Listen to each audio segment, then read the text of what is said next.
Hey everyone, welcome back to this channel. I hope you're well. Just a quick video just to reconnect with folks out there.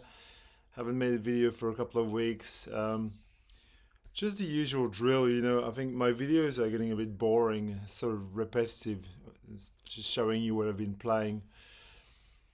Well, if you're still interested, here I am. And if you're not, well, too bad. I will make videos once in a while, and I will talk about records that I like that I've been playing.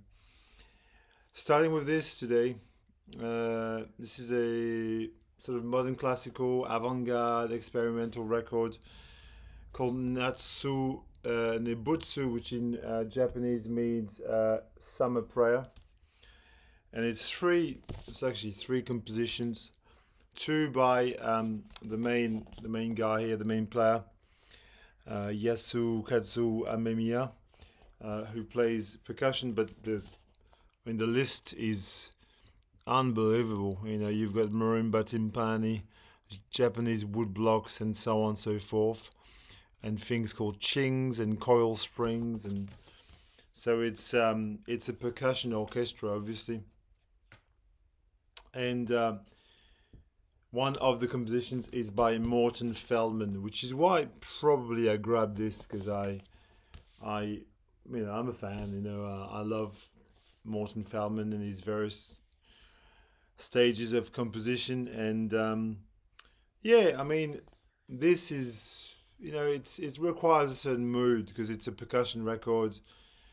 Um, it it has parts that are quite dramatic, quite bombastic, quite rousing, but a lot of it is very low key, very sort of almost ambient, I'd say. In its own way. Not really ambient, but almost like fading into the background, if you like. Um, that's a record from 1977, maybe something like that. I don't know. In a completely different style, last night I revisited this beautiful electronic record, Johan Tinman, Trip into the Body. I think Johan Tinman is Dutch electronic artist. Don't know much about his career, to be perfectly honest with you, but there he is. It's a great man himself. Um, in 1970, this is from the 70s, I think. Oh no, sorry, 1981. So very early 80s. He got access to the studio and recorded this kind of symphony, which is supposed to chart, what goes on in the body. You look at the tracks. Trip into the body, the brain, the heart, the blood, the white blood cells. So they're all like tunes dedicated to various parts of the body, and I think it's a fine effort personally. It's somewhere between Tangerine Dream and um, a little bit of it's a little bit library esque at times, and I guess it's sort of like this sort of European electronic music of the time.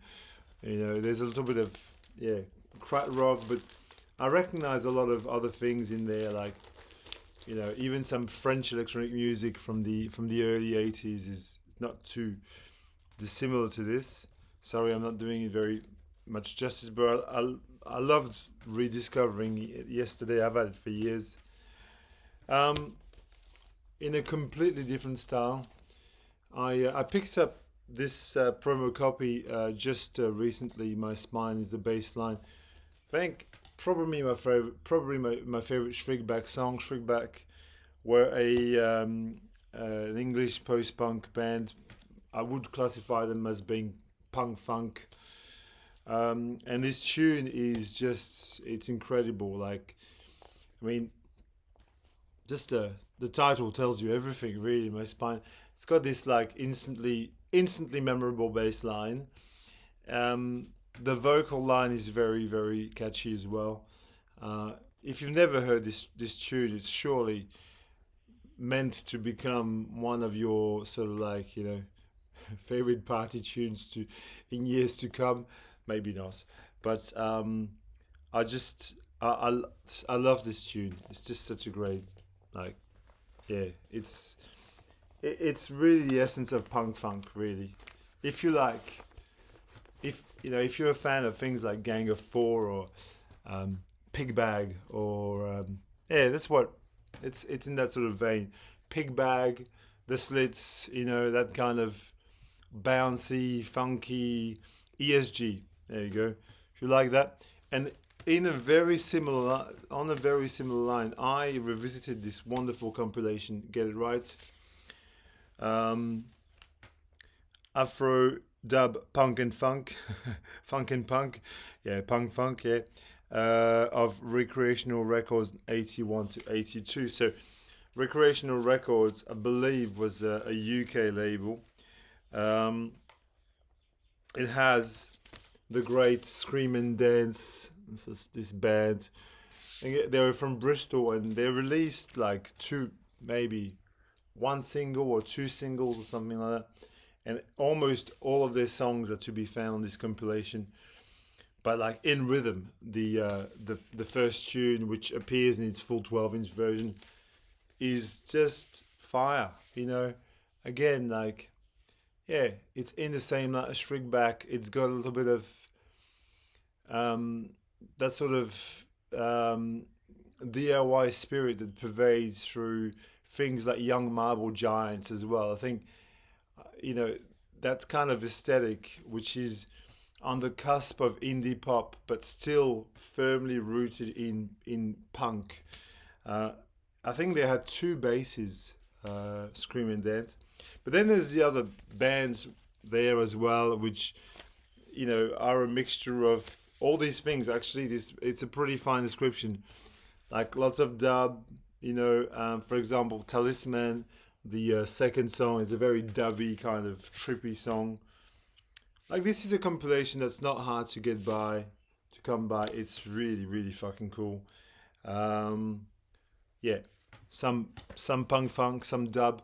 I mean, it's that wave of music from the early 80s where you had this cross pollination of reggae and punk.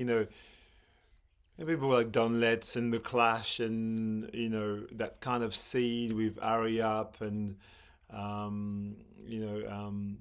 Public Image Limited and Basement 5 and Rip Riggin Panic, all these kinds of bands who sort of fused the spirit of punk and funk. I'm also thinking of people like Adrian Sherwood. That's the sort of sonic ballpark. I also revisited this wonderful ECM record, Trance by Steve Kuhn, which is really just sublime. It's the masterful piano jazz recording on ECM. It's the 52nd release on the catalog. Steve Kuhn, I think, American pianist, who is well known, in sort of rare groove circles, because like his release records are a bit more difficult to come by than this, but this record is easy to come by, and it's just delicate. The touch is just it's just lovely. Steve Kuhn on acoustic and electric pianos, Steve Swallow on bass, Jack DeJohnette on drums, and someone called Sue Evans on percussion. 1975, recorded in New York City. It just looks like the cover, and the title track is just mesmerizing, beguiling. Sort of it's all these tunes. Very different style, but also beguiling, also mesmerizing music. The latest Dirty 3 record. It's called Love Changes Everything. There you go. I picked it up a couple of months, like a month or two ago. And I've been playing it here and there, a little bit sporadically. Um, I don't know which number Dirty Three album it is, but I think it'll be at least the 10th album. They've lost. I've got lots of their albums. I think they've released about 10 records, ish. But this is a very different Dirty Three record. They've sort of abandoned this sort of mercurial, um, cosmic, post rock that they were known for, with that violin that's soaring above everything and so majestic. This is more experimental. It's trying to move their sound into a different sort of sonic sphere, if you like. Um, and it's a bit like Low, Low style, like very much, um, slowcore band, very sort of slow going, depressing, dark. And then as the band moved on, last two records before Mimi Parker died, it became very experimental, kind of like free for all. Uh, Fuck it, we're gonna make glitchy music. And I think it's a bit like this, like that for this new Dirty Three album. It's like we've done that sound many times. Let's just do something else. And so as a result, you've got this more experimental, more sort of forward thinking, um, you know, no holds barred kind of approach. I love this record. It's beautiful. I highly recommend it to people. Um, Here's a wonderful jazz record, Cecil McBee Sextet. It is called Music from the Source.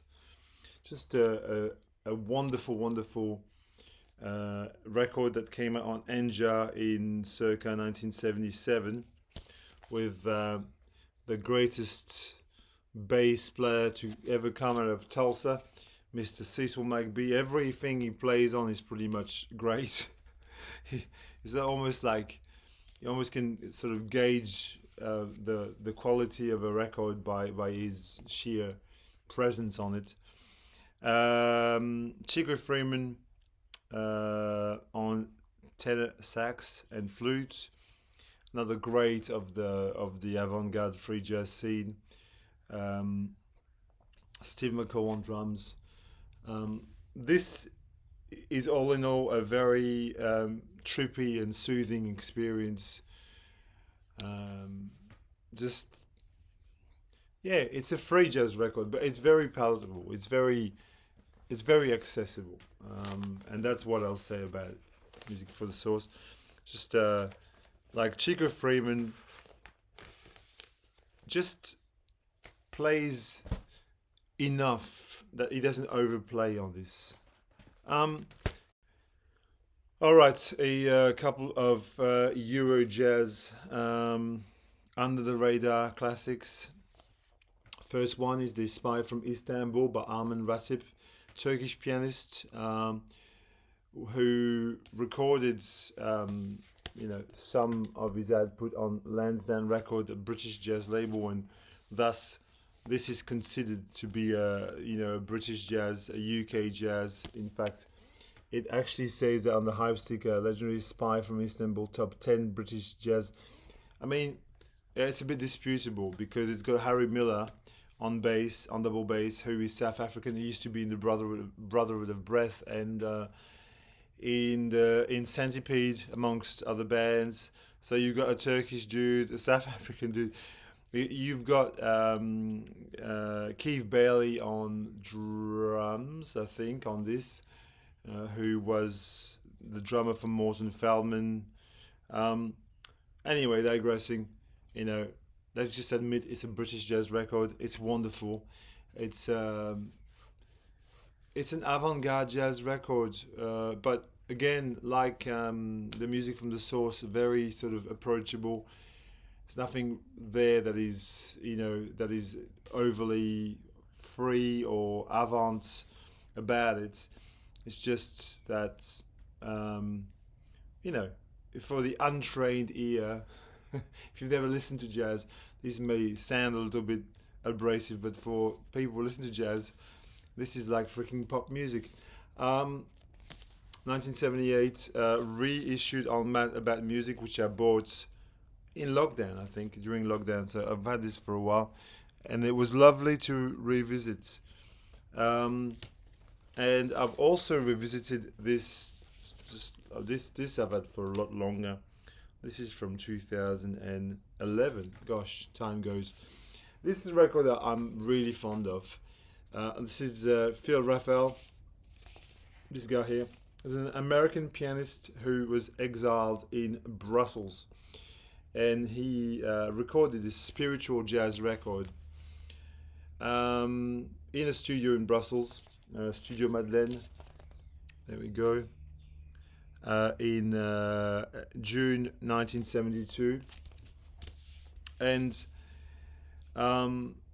it's got piano, cowbell, nai, which is the Arabian flute, some voices, some vibes, bells, bongos, bass, and drums. So it gives you a sort of a sonic soundscape, which is somewhere between Pharoah Sanders, a little bit of McCoy Tyner, maybe a little art ensemble of Chicago. Very much that sort of a vein of music. Very, very beautiful. There's expansive kind of, think the creator as a master plan. Think Pharoah Sanders. Think that kind of really easily accessible, but super well played. Again, mercurial music, really, elegant and distinguished. Different style. Jürgen Müller, Signs of the Sea. So supposedly this was a lost krautrock classic. Came out in it was meant to have been recorded in 1982, but it's a hoax. It's actually something that was done a few years ago to sound like a krautrock record, to sound like a lost classic. And there are records like these. They exist. I love the label Neue Wissenschaft, New Science. It's the titles. I mean, if you speak German, which I do, the titles are a little bit naive. When you read them, and that this was just like a vanity project by, I don't even know the backstory too well, but Jürgen Müller is not a German dude. He's probably an American sort of it's probably made in England or in America somewhere. Comes in a green piece of vinyl, which I don't care, but all I can say is, if you like cluster, and I'd say cluster, Tangerine Dream, maybe a little Popol Vuh, you'd like this, because that's what he was aiming for. A little early Kraftwerk, maybe. It's kind of fun. I'm keeping it. I like this record. I've had it for years. Different story for this. The Metronomes. Fantastic. Minimal wave from Australia. I think they were even from Melbourne. These guys. 1981. Featuring Karen Marks on vocals.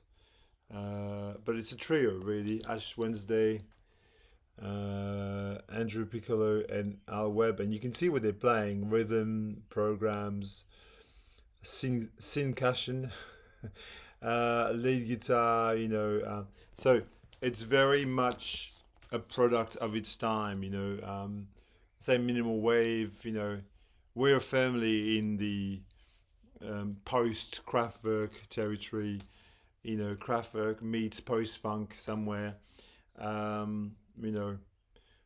Clearly we're influenced by bands like Suicide or some of the no-wave bands from New York that just went super minimal.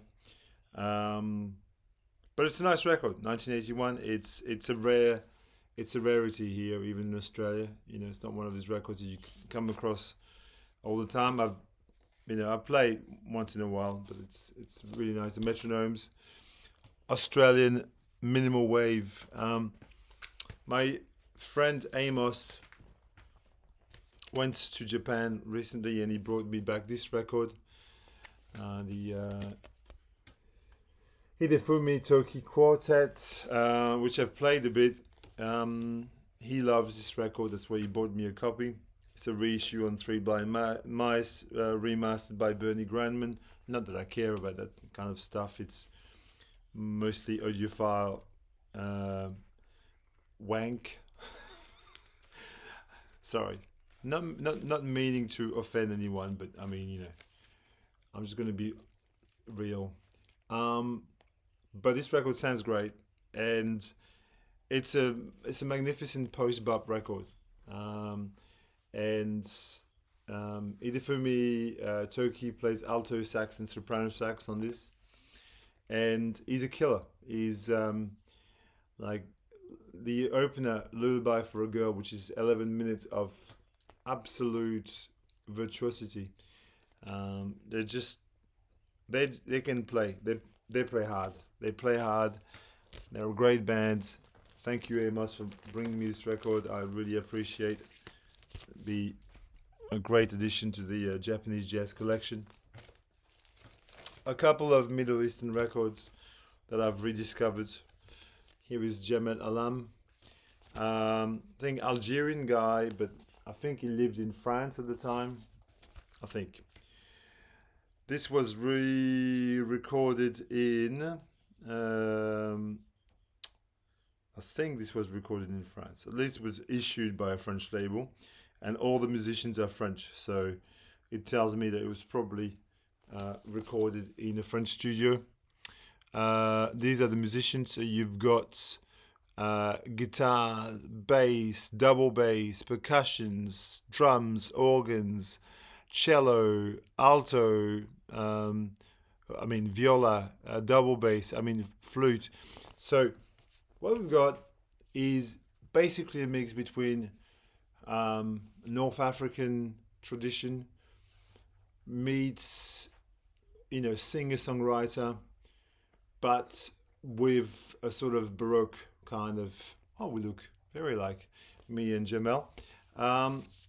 This guy is a very underrated, to me, like he sounds like he's just a wonderful obscurity from France in the 70s, 1976. I just love his albums. He's so it's that kind of, yeah. If you like French chanson, for example, but if you imagine it with a North African twist, that's the best approximation I can make of this, and it's called Laisse-moi raconter, which means let me recount, let me tell you. Okay. Wonderful record. Super under the radar. Jamal Alam.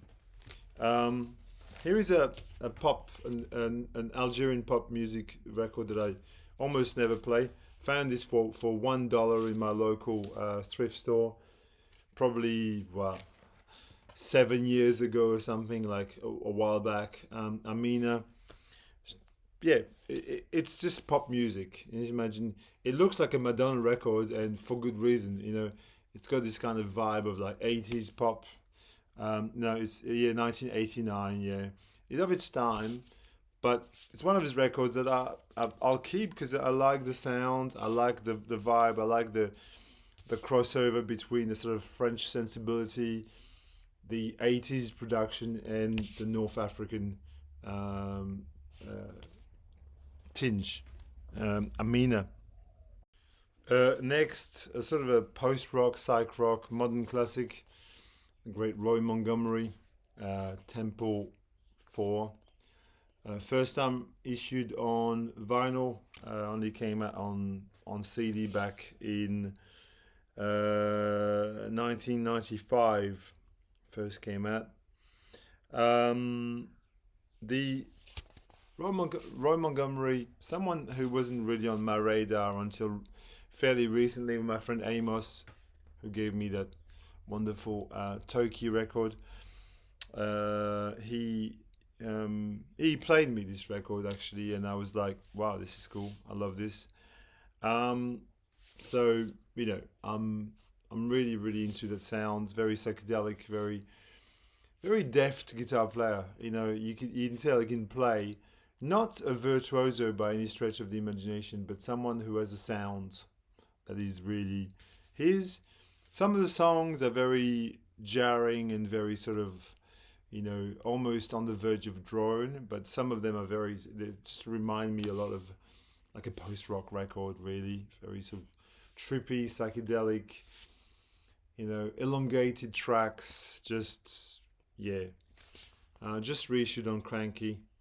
Roy Montgomery Temple for absolutely recommended 100%. This record is magnificent. It's a beautiful record.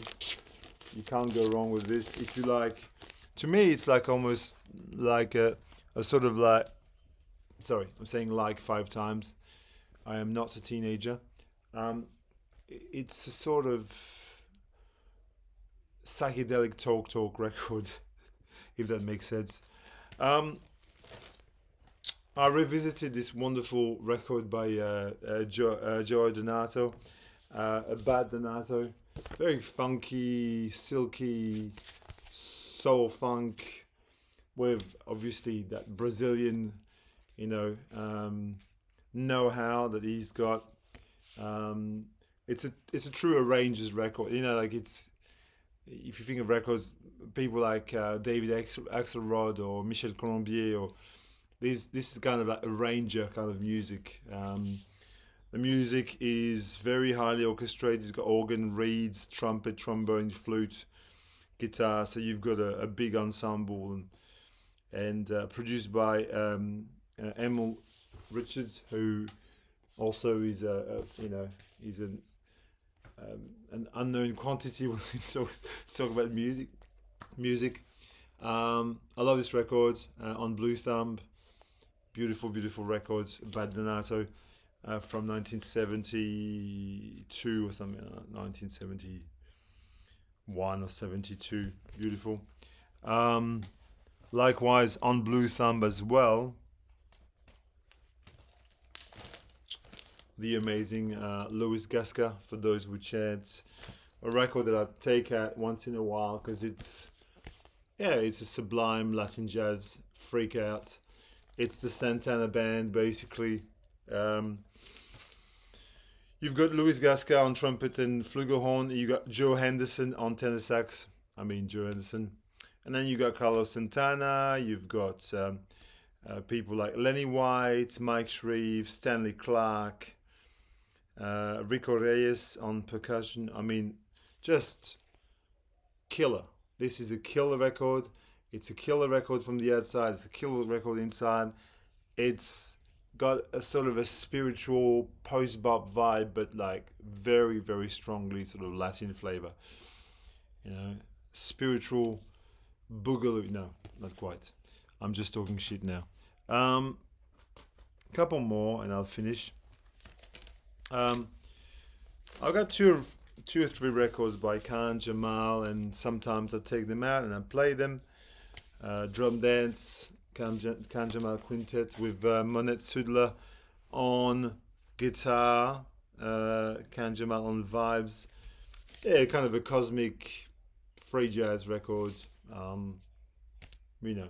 If you know, you know. Drum Dance, reissued obviously on Aguirre Records.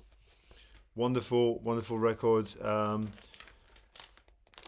All his records are interesting. Khan Jamal is sort of like an alternative version of Bobby Hutcherson, I think. And I'll finish with two Stone Cold classics. I've pulled out this record and played it several times recently. A Gift from a Flower to the Garden. So this is a very interesting Donovan record. It's a double LP to start with, and it's probably the best thing Donovan's ever done. It's also the least talked about. People talk about Sunshine Superman or Mellow Yellow or whatnot. This is where he's the most psychedelic, he's the most forward-thinking. This is the roots of a lot of acid folk that followed. You know, if you think of the freak folk movement in the early 2000s, and it took a large, big fuck off leaf out of this book. The first record, notably, is amazing. It's just jaunty, joyous, unbridled, you know, kind of, you know, laissez-faire, loose, but, you know, a freaky psychedelic jaunt into, I don't know, the woods or the meadow. Bloody hell, it's great. He was with the Maharishi, with the man who inspired the Beatles as well. He was with the Beatles in India. So, and finally, one of my all-time favorite records, a record that I would cherish forever and ever. The great Stevie Wonder, Inner Visions. Perfection. This record is just amazing. It's stunning. There's not a wasted note on this. From Too High to Visions, Golden Lady, High Ground, you know, Jesus, Children of America. What a tune! With Malcolm Cecil on bass from Tonto. Yeah, I mean, what do you want? What more? This is the total complete package. So there you go. That's my 2 cents worth for today. I hope you enjoyed it. Take care. Have a lovely time wherever you are. And talk to me.